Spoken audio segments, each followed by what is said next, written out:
Hello and welcome back to the Jewitch Healer, where we talk about healing that shit that is blocking your blessings. My name is Claudia. I'm a certified intuitive and holistic healer and clairsentient, and I'm here to help you heal what's really in the way of your manifestations. This is something that I've learned through both training and personal experience. And I've realized that I kept self-sabotaging because my unhealed wounds around self-worth were quietly blocking everything that I was trying to call in, especially love and abundance. So today I want to talk about self-worth and how it directly shapes your frequency and your ability to receive and the quality of what you're calling in to you. So, like me, you can say all of the affirmations, you can visualize the outcome, you can live in the end, you can even do spell work. But if the energy underneath it all is rooted in fear, scarcity, or desperation, then your manifestations are going to stall. And it's not because you're being punished, because the universe doesn't punish you. It's just it responds to frequency, and that frequency just isn't matching. And the universe also doesn't respond to need. It responds to alignment. Want and desire are magnetic. They come from a place of expansion. Need comes from a place of lack. It creates pressure. It says, if I don't get this, I'm not okay. I really need this so that I can be happy. I can really need this so that I can live a life. I need the money. I need the love. I need, all these things. And really self-worth is what's really shifting you out of, is really what's going to shift you out of that like survival mode. That's all coming from survival. And you cannot manifest from a place of survival. You have to be in a place of expansion and receiving and peace and gratitude and wholeness. So you tap into that frequency of receiving, right? It's the difference between grasping and allowing. It's the difference between begging and claiming. When you know that you're worthy, you don't have to chase. You're just attracting. You just sit there and you attract. This is what a lot of people don't tell you about manifestation. Because it's not just about what you want, and it's not just about visualizing it. Also, I'm not editing this video, so you're going to get it with all the bloopers. I don't care. But yeah, so this isn't just about like what you want. This is about what you actually believe that you're safe to have, what you're able to retain. And self-worth creates the internal safety to hold on to it. Low self-worth usually isn't loud. It's quiet. It's subtle. It's embedded in your body. It shows up as shrinking when someone compliments you, or when you try to explain yourself to people that you already know are not listening to you. And you try hard. You're a people pleaser. It shows up when you settle for almost or maybe in love because you feel like that's all all you deserve. You accept breadcrumbs. It feels safer than asking for more and getting nothing, right? So, and when that becomes your energetic baseline, your manifestation gets foggy. Underneath it all, your desire is a whisper that says, in this scenario, right? When you don't feel that you're capable or worthy of receiving more, you're saying, I don't know if I'm allowed to have this. I don't know if I deserve this. I want it, but I don't know if, maybe somebody else deserves it more than me. Or someone else can have it and not me. Or there's not enough to go around. So that's all coming from a place of scarcity and lack. Here's signs of a self-worth wound. If you're constantly feeling like you're in relationships where you give more than you receive. If you resonated with a previous video that maybe about the attachment wounds, if you're an anxious attachment, that's definitely a clear sign that you don't feel worthy, whether it's in relationships or attracting abundance in other areas of your life. When you feel guilty for setting any kind of boundary. When you wait for people to choose you instead of choosing yourself, and knowing they're stupid not to choose me because I'm a catch. You chase potential instead of honoring patterns, like ignoring all the red flags and, oh, they can change, all they need is this, blah blah blah, and trying to stick around hoping. That's not healthy in a relationship. That's not healthy. I'm not going to get into this, but that's not healthy. So don't chase potential. You manifest inconsistently. Sometimes things come, sometimes don't. And it's because you don't fully trust that these things are actually going to stay. So, I mean, these aren't character flaws. They're survival strategies that you've picked up in environments that didn't nurture your full worth. And so it's ready to let it go. And healing starts when you stop running from the wound and you start getting serious about it. So ask yourself, where did I learn that I had to shrink to be loved? When did I start confusing overgiving with worth? Are you a people pleaser? Self-awareness is the first step, and it's not in judgment, but in gentle observation. So notice the moments that you silence your needs, you soften your truth, or you disconnect from your body just to feel safe. And this isn't you being weak. This is your nervous system doing what it's trained to do, to protect you. And so what now, right? You get to retrain your body. You get to retrain yourself and rewire. I always talk about EFT tapping. It's a tool that's helped me tremendously. It helps calm that fight or flight response, and it shifts limiting beliefs stored in the body. So if you're carrying on to like fear, rejection, or fear of rejection, abandonment, but yeah, fear also, not being enough. Try a tapping session. There's people that I recommend. Even 5 minutes can move stagnant energy around, and it helps bring your nervous system back into balance. I'll put the content creators that I follow in the description box, and these are people that I feel really guide with heart and clarity, and I've really resonated with them. So cool if you like any of them. The other thing is also working with your sacral chakra. This is if you know the chakra system, this is the one above the root. The color is orange. It's your energetic center of creativity, emotional flow, sensuality, and receiving. So when this area is blocked or out of balance, you might feel disconnected from pleasure, unworthy of desire, or you shut down when it comes to love and intimacy. So what are ways to open up your sacral chakra? You can dance, especially hip-focused or fluid movements like belly dancing or ecstatic dance or twerking. Swimming or bathing, because this chakra is associated with the water element. Yoga poses that are hip openers, like the pigeon pose, goddess pose.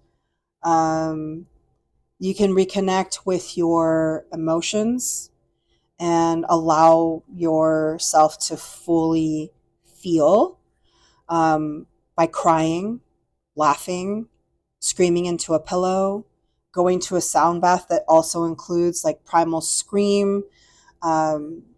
Sometimes it's also, they start with a gong, so you can release all of that energy before you go into the healing state of the sound bath. You can practice emotional journaling. You could do inner child work, especially around guilt, shame, or sexual repression.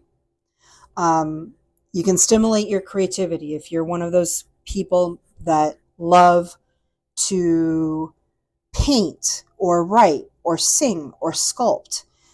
These are things that help do something expansive and try to do it with no outcome in mind. So just be intuitive and messy if you want to.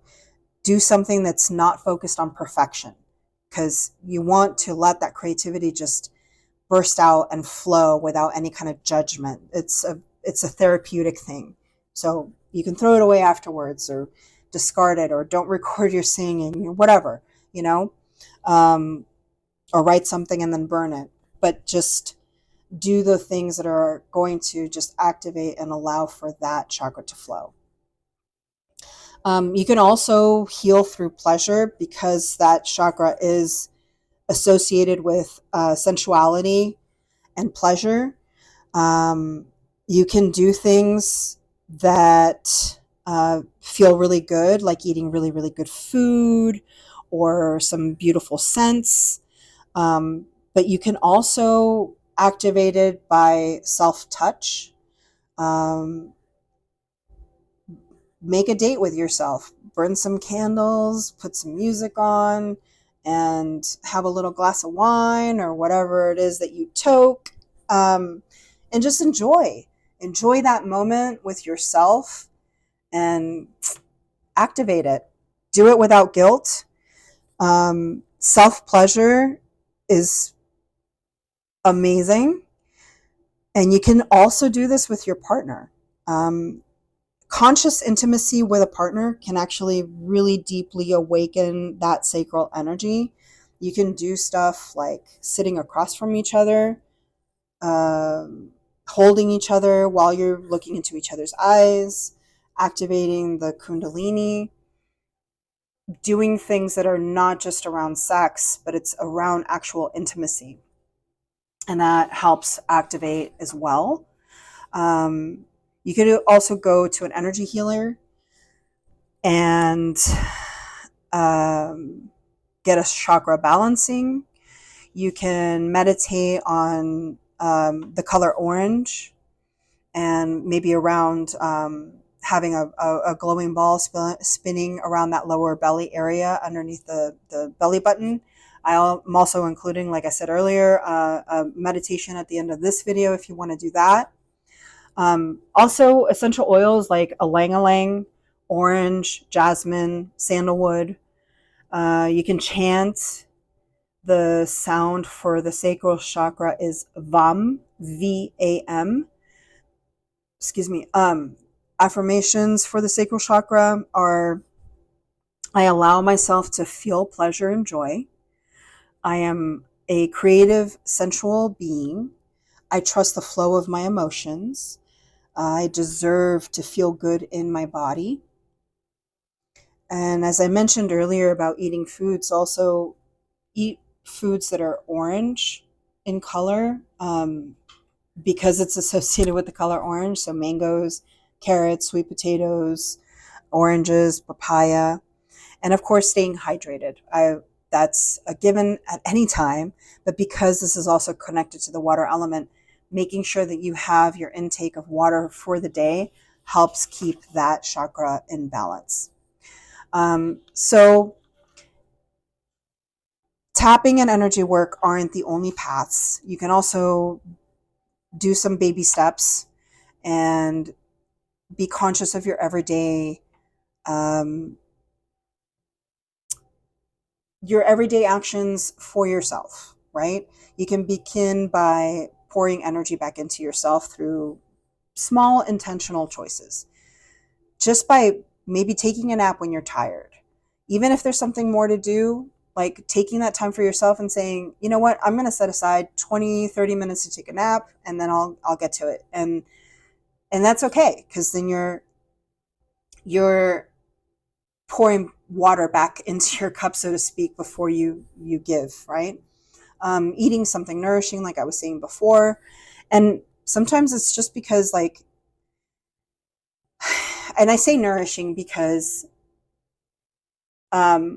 yes, like, you might get pleasure in that milkshake or that hamburger or those french fries. Like, fuck yeah, like, who doesn't like that, right? But when you're putting good, nutritious food into your body, something that's organic and wonderful and natural without preservatives and everything else, like, you're saying that you actually love yourself. You're putting all of these vibrant, beautiful, nourishing vitamins into your body, and you deserve to feel good. It's going to reflect. It's going to make your skin glow. It's going to make you feel better. It's going to make your brain function better.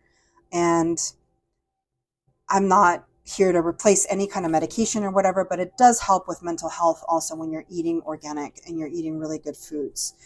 So if I have definitely gone through moments of depression and anxiety and things like that. And I know that, like, every time I do a cleanse, or I'm purposeful in the way that I'm cooking my food, I order, and whatever it is that I'm putting into my body, even if it takes a couple of days for me to get there, it always makes me feel so much better.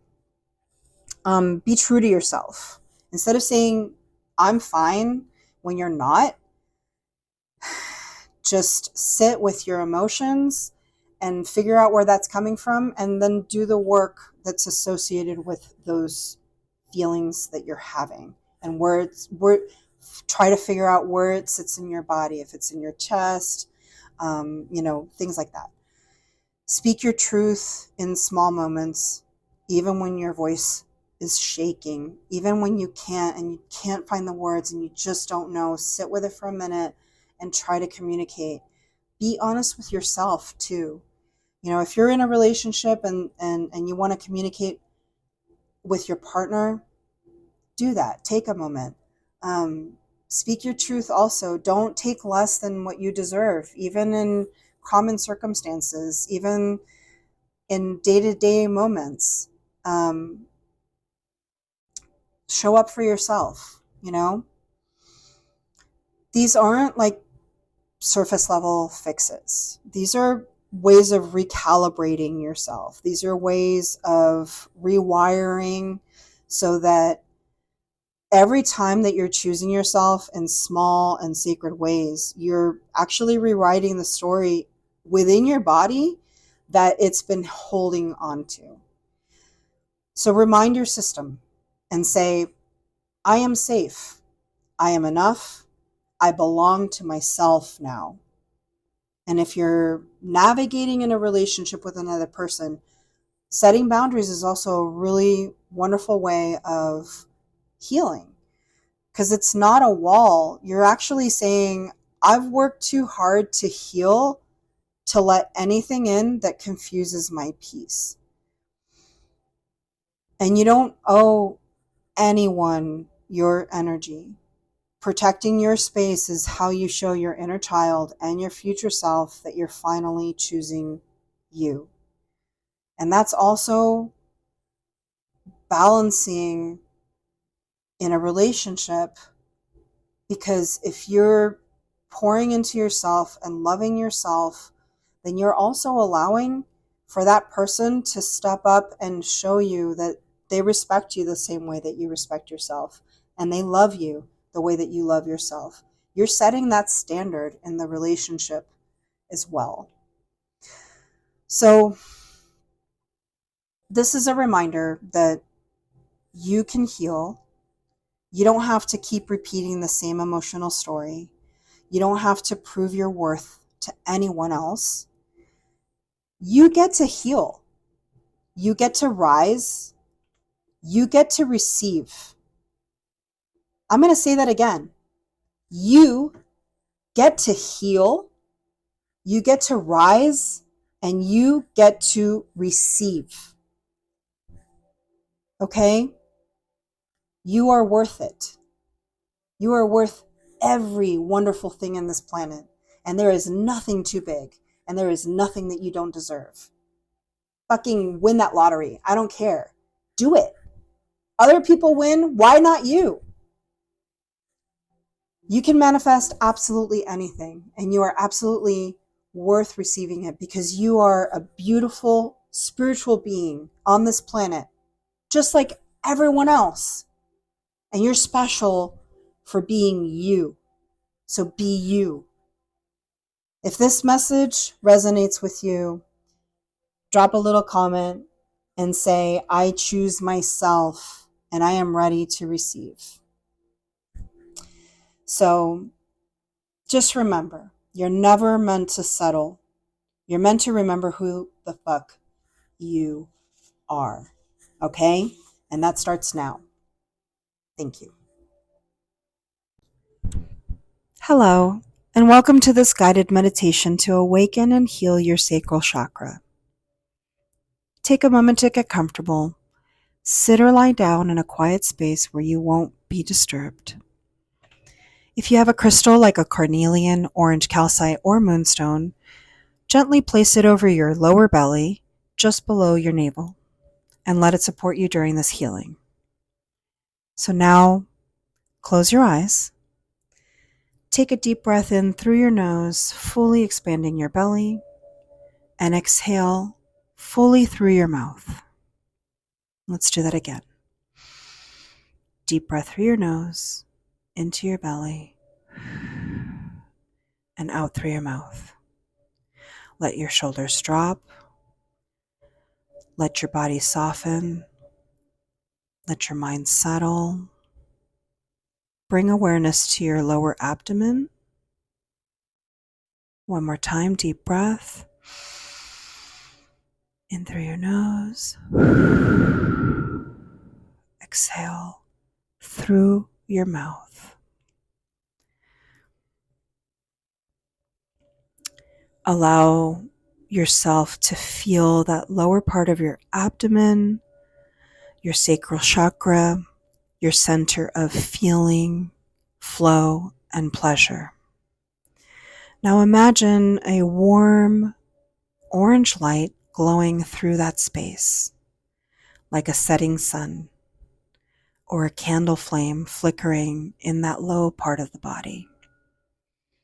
With each breath, this orange light gets brighter and stronger and more alive. Now, repeat after me, either out loud or in your mind. I give myself permission to feel. I am safe to express my emotions. My body is a sacral vessel of pleasure and creativity. I honor my desires without shame. I trust the flow of life within me. Now, let these words sink in. Let them melt into your body. If any emotion surfaces, like grief or anger, longing, joy, just let it move through you. You're not here to judge it. You're here to feel it. That's the healing. Now, place your hands over your belly, on top of your crystal if you're using one, and say gently, I am allowed to enjoy life. I am allowed to feel good. I am allowed to receive. Take a slow, deep breath in, hold on to it, and when you exhale, exhale with a sigh.